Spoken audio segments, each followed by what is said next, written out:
Welcome to Cooking for Yummies on the Maple Knoll Radio Network. Coming to you from the Cromer-Mashburn Family Studio at WMKV. On this program, we explore the world of food, from the grocery store to the specialty store, and from the restaurant to your own kitchen. In doing so, we learn more about us as well. Thank you for joining us. Our program is Cooking for Yummies here on WMKV and WLHS. And one of our regular contributors, we love visiting with him from Kroger. We have Chef Aaron Neiman here with us. Aaron, thank you so much for taking some time with us to talk about good food choices and that wonderful, as you put it, I think once before, that palette of all this food that when you get to walk through a Kroger and see all the things that are there, you're like a kid in a candy shop, I think. Yeah, it's walking through the largest pantry in the world.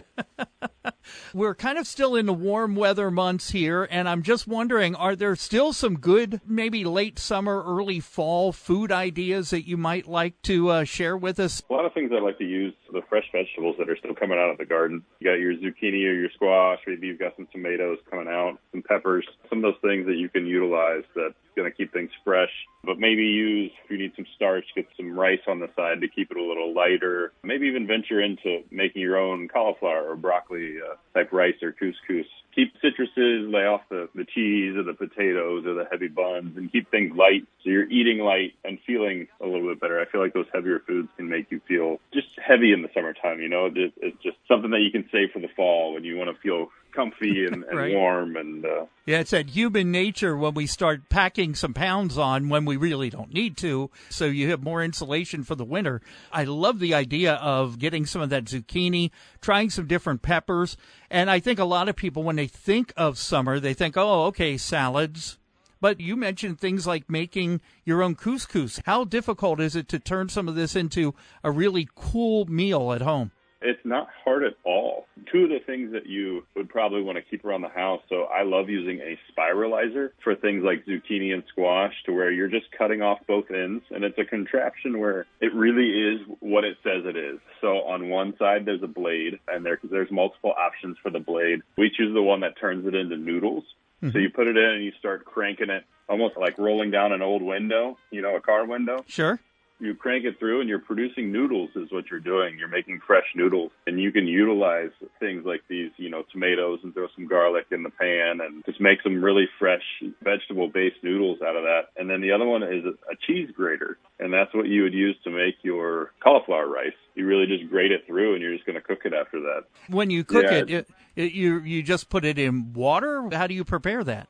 Yeah, you can steam it. You can put it in water. You're really just cooking it and getting it to the texture that you want. Mm-hmm. It's already in the shape that you're looking for. It's never going to be a perfect rice. But that grating it through the small side of the grater is going to be more of the rice texture, and then through the larger side would be more of like a couscous or maybe even like just forming some kind of stir fry or replacing even meat for like a taco or something like that if you want to put some heavy seasoning on there. That is really such a cool idea. Now, if you're making your own couscous or making your own like broccoli rice, what are some of the things that you would suggest using to spice that up a little bit? The taco seasoning packets probably wouldn't be a horrible thing for that, but if I'm keeping it rice, I'm just going with something like lemon and salt and pepper, something that's going to brighten it up, maybe take away from the fact that, you know, it is just cauliflower by itself, and brighten it up. Lemon's going to bring the brightness and the flavor out of almost anything that you're going to be cooking with it. That's what I would lean towards. It's something that almost everybody's going to have in their fridge or an easy item to pick up at the store.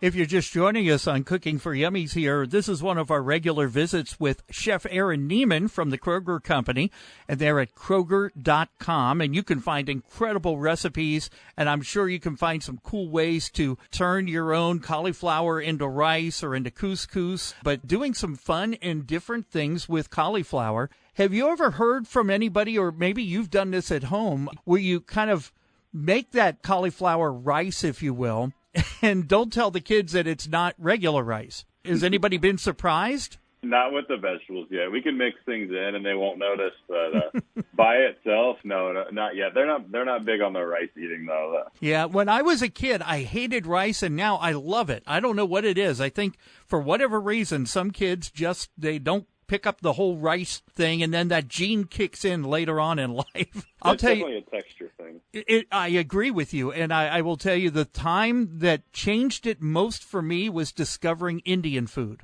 And discovering when you mix, my wife and I love Indian food. Oh my goodness, when you mix in like a chicken makhani, mix in navratan korma, something like that with that rice, oh my goodness, it just brings it to life. The ultimate battle, and I don't know what it is at your house, rice with peas. I love rice with peas mixed in, maybe some carrots mixed in.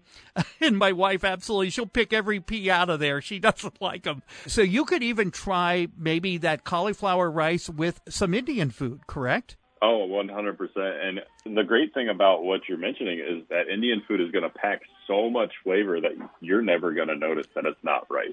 There's so much flavor in there. To bounce back on, I guess you could say, the fooling the kids thing, we have done cauliflower mashed potatoes. That one was kind of an easy fool because you get some of that garlic in there and then they don't know the difference between that. Not so much the rice, but yeah, Indian food and mixing some of that stuff in, especially if you want to lean towards that and pair your fresh vegetables from the summertime in, would be a fantastic combo. Once again, some great ideas. Now, I have to ask because, to be honest with you, and I'm not what I would consider a major cook at my house. My wife does more of the cooking there. I love talking about food. I was around food growing up with parents running a restaurant. You mentioned a spiralizer. Are there some other tools in your toolkit that you might suggest people have? And where in the heck would you find a spiralizer? Would you find that in like a gadget section at a Kroger or something like that? Yes, there is good potential. So some of the larger stores will carry those items. The smaller stores most likely would not. That's not a heavy seller. You know, you buy that once and for the next, 4 years, you use the same one. The spiralizer, yeah, you can pick one up. You could order one online. And that's actually a great segue into, I guess you could combine it with, we have a new membership called Boost. Boost comes in 2 different memberships. The first one, which my wife and I actually just signed up for about a month ago. Have you heard of it? I've heard of Boost. The Boost package is basically the basic package will get you free home delivery, basically for that annual fee. You can go on the app. You can pick out all your groceries just like you did ClickList, but it gets delivered straight to your door. We've used in the summertime. The kids can stay outside longer. We literally just meet them at the end of the driveway because it's summertime and just pick it up there. And, you can get it delivered as many times as you want. There is a membership that you can get delivered in 2 hours. I just see people now, suddenly we're going to have a run on spiralizers on Amazon and things like that or whatever. But said Chef Aaron told me to get this. So, and then you also have the curbside pickup as well, another one of the features that Kroger offers. And I think it's all part of being more competitive as a grocery chain. You kind of have to keep up with everybody else. Do you ever see Kroger going to drone delivery?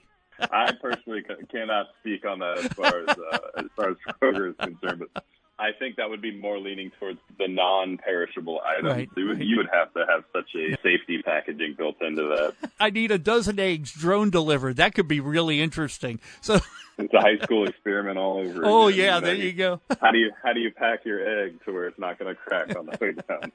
Exactly. Hey, we have Chef Aaron Neiman here with us from Kroger. You can find some wonderful Kroger recipes. Find out more about the Boost program that we mentioned earlier as well at Kroger.com. We also appreciate their support for public radio, WMKV and WLHS. And they're such a great community resource for the greater Cincinnati area as well as markets all around the country. We're going to take a quick break. We have more with Chef Aaron Neiman from Kroger coming up in just a moment. You're listening to Cooking for Yummies on WMKV and WLHS. Welcome back. It's Cooking for Yummies here on the Maple Knoll Radio Network, WMKV and WLHS. And you hear on a regular basis that the Kroger Company has been a supporter of this program, and we are grateful for that. We are also very grateful to have someone who gives of his time to help this radio station with some good food ideas, and that is Chef Aaron Neiman from Kroger. You see him on Local 12. You hear him on WMKV here, and I'm sure, Aaron, you're probably kind of the media darling for a lot of people. Do you do more than just radio and TV? Here and there, but no, not necessarily. But there's some cooking competitions here and there, but a lot of that slowed down when COVID hit, and I'm hoping it'll pick back up. But yeah, it's a lot of fun to see my friends in the industry and be able to represent the company at the same time. We used to do a number of food events when COVID hit. Just like the events ended, that part of the fun ended as Right, well. right. When you talk about food events, are you entering things kind of as an informal or a formal competition, or are you a judge? Have you ever been a judge at a food contest of some kind? Yeah, at a couple of them I have, and that's part of the fun is there's no stress involved. You know, you get to eat and you get to taste and you get to just kind of share your experience with the meal versus put in the time and the effort to sweat through the competition and put your heart and soul onto the plate. But you've been on the other side of that plate, too, and you know the work and the love and the blood, sweat, and tears, if you will, that goes into that meal. Do you ever feel sometimes bad when you have to pick a winner? Yeah, because you know, you go into those competitions and you're like, you may or may not be the best chef there, and a home chef may even pull it out, but it's all who puts the best dish forward that day. And it's not that it's your best dish, it's the best dish that the judges liked, which is even crazier because you don't know what they're going to like. It's a stressful side, I'll tell you what, but it's fun. It's so subjective because everybody has their different favorites when it comes to flavors and taste, and even, as you said earlier in the show, textures. We're talking with Chef Aaron Neiman here. I do have to ask, when you are doing something, I don't know if you've ever done anything like a chili cook-off or anything like that, how do you cleanse the palate in between? Because I can't imagine just water is going to make that difference. Have you ever had that dilemma of, wow, I have to differentiate these tastes from different competing dishes? Crackers, okay. Crackers, yeah. I did a few chili cook-offs, but nothing like super major. We did some firehouse cook-offs and stuff like that, just having fun in the community. Man, we had one where the weather changed like 25 degrees, and it started snowing in the middle of it. It was one of the wildest things. The chili with the cayenne might sound a little bit better around then. You're not wrong. There were some hot ones, that's for sure.